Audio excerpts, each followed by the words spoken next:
नमस्कार साथियों, आज मैं आपके सामने भगवान जगन्नाथ की एक भक्तिमय लीला, जिसमें भगवान जगन्नाथ स्वयं पान खाने आते हैं, एक अद्भुत भक्ति लीला है जिस पर लोगों को बहुत कम विश्वास होता है। इस कहानी को मैं आपके सामने प्रस्तुत करने जा रहा हूं। अगर ये कहानी आपको अच्छी लगे तो कमेंट में ज़रूर बताना कि भगवान जगन्नाथ के प्रति आपकी क्या भावनाएँ हैं। मित्रों, अगर चैनल पर पहली बार विजिट किया हो तो चैनल को ज़रूर सब्सक्राइब करें और अपने मित्रों में शेयर करें और कमेंट करना ना भूलें। हमें आपके कमेंट का बहुत बड़ा इंतजार रहता है। भगवान जगन्नाथ की यह कथा कुछ साधारण कथा नहीं है। यह उस प्रभु की लीला है जो पत्थर की मूर्ति में नहीं बल्कि भक्तों के प्रेम में बसते हैं। यह कथा है श्री जगन्नाथ भगवान की, जिन्होंने अपने भक्त के एक सरल प्रेम को स्वीकारा और स्वयं प्रकट होकर पान खाया। भक्त क्या था? केवल एक साधारण वृद्ध महिला, पर उसकी भक्ति ने उस ईश्वर को धरती पर आने को विवश कर दिया। मित्रों, उड़ीसा का एक छोटा सा गांव, जहां पर एक बूढ़ी स्त्री तुलसी के पास बैठी भगवान का नाम जपती है, उस गांव से संबंधित ये छोटी सी स्टोरी है। अगर वीडियो आपको अच्छा लगे तो शेयर जरूर करना और कमेंट करके जरूर बताना। उड़ीसा के एक छोटे से गांव में रहती थी एक वृद्धा। उसका नाम था माधवी अम्मा। उम्र लगभग 80 वर्ष, शरीर झुका हुआ, आंखें कमजोर, पर मन तो बालक के समान था। केवल एक ही लगाव था, वो था भगवान श्री जगन्नाथ के चरणों में। हर सुबह उठकर वह तुलसी को जल देती, प्रभु का भजन करती और दिन भर भगवान के नाम में ही डूबी रहती। उसके पास कुछ नहीं था, ना संतान, ना धन, ना बड़ा घर।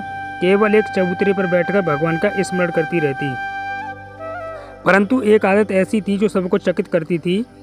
माधवी अम्मा हर दिन ताजे पत्तों से पान बनाती, उसमें कत्ता सुपारी डालकर बड़ी श्रद्धा से एक थाली में रखती और कहती, प्रभु आइए, आज मेरे हाथ का पान खाइए।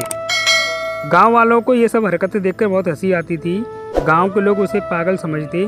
कोई हंसता, कोई ताना देता, अम्मा भगवान पत्थर के हैं, वह तेरे पान थोड़े खाएंगे। लेकिन माधवी अम्मा हर बार मुस्कुराकर कहती, तुम लोग नहीं समझोगे, वह खाएंगे, जरूर खाएंगे। कभी कभी वो रो भी पड़ती, हे प्रभु मैं तो कुछ नहीं कर सकती, बस यह पान ही बना सकती हूँ, आप इसे स्वीकार कर लीजिए। अब यहाँ से भगवान की लीला का आरंभ होता है। श्री जगन्नाथ जी सिंहासन पर बैठे हैं। अचानक हलचल होने लगती है। एक दिन जब पुरी के श्री मंदिर में भगवान जगन्नाथ का भोग लग रहा था, पुजारी अचंभित हो गए थे। भगवान की प्रतिमा से पान की सुगंध आ रही थी और भगवान के होठ लाल दिखाई दे रहे थे। राजा को बुलाया गया, वे भी चकित रह गए। कहीं कोई भक्त अपने प्रेम से उन्हें आकर्षित तो नहीं कर रहा।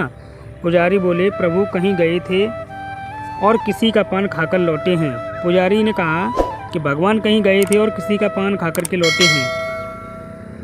अब भावनात्मक दृश्य प्रकट होता है। माधवी अम्मा की झोंपड़ी में रात्रि का समय है। उस रात जब अम्मा अपनी झोंपड़ी में बैठी थी, तेज प्रकाश हुआ, उनकी आंखें खुली। सामने खड़े थे भगवान जगन्नाथ। वैसा रूप जैसे चित्रों में देखा था, विशाल नेत्र, चंदन से सुशोभित मुख और मुस्कान में ब्रह्मांड। प्रभु बोले, माधवी आज पान कुछ ज़्यादा ही अच्छा था, थोड़ा और मिलेगा? अम्मा की आंखों में आंसू बहने लगे। हे नाथ, आप सच में आए। मैंने तो जीवन भर केवल यही पान आपको अर्पित किया है और आप इसको खा रहे थे। भगवान मुस्कुराए, तुम्हारे प्रेम में बंधकर आना पड़ा माँ, मैं तुम्हारी श्रद्धा का ऋणी था। वह धीरे से झुक गए, थाली से पान उठाया और खा लिया। भगवान का चमत्कार अद्भुत और अविश्वसनीय होता है। मित्रों, सुबह गांव वालों ने देखा, अम्मा की झोंपड़ी से दिव्य प्रकाश निकल रहा है। भीड़ जमा हो गई है। अम्मा वहीं बैठी थी, प्रभु के चरणों में मस्त थी। उसके चेहरे पर दिव्यता थी, जैसे स्वयं भगवान उसमें बस गए हों। पुजारी भी आए और प्रमाण दिया, रात्रि में भगवान मंदिर में नहीं थे, उनका रूप अंतर्ध्यान हुआ था। गांव वाले रो पड़े, हमने इस वृद्धा का उपहास किया जो स्वयं भगवान की प्यारी थी। माधवी अम्मा को इस दृश्य को देखकर भगवान मोक्ष की प्राप्ति कराते हैं। अंत में उसी दिन प्रभु ने माधवी अम्मा से कहा, अब चलो माँ, मैंने तेरा पान खाया, अब तुझे अपने धाम लिए चलता हूँ। अम्मा ने हाथ जोड़ दिए, हे प्रभु यही जीवन का अंतिम सुख था। और वही भगवान के चरणों में बैठते ही अम्मा ने अपने प्राण त्याग दिए। इस दृश्य को सभी गांव वाले देख रहे थे और गांव वाले और मंदिर के पुजारी इस दृश्य के साक्षी बने। आज भी होती हैं उस तरह की लीलाएं। कहते हैं कि आज ही पुरी मंदिर में जब भगवान का भोग लगाया जाता है तो भगवान के होठों पर लालिमा आ जाती है। और जब कभी कोई वृद्धा पान बनाकर कहती है प्रभु आइए पान खाइए, तो वह पुकार सीधी प्रभु के हृदय तक जाती है। मित्रों, यह भगवान जगन्नाथ से जुड़ी हुई छोटी सी कहानी है। मित्रों, भगवान जगन्नाथ के प्रति आपकी क्या भावना है कमेंट में ज़रूर बताना। राधे राधे, जय Shri Ram. Thank you, thanks for watching, धन्यवाद।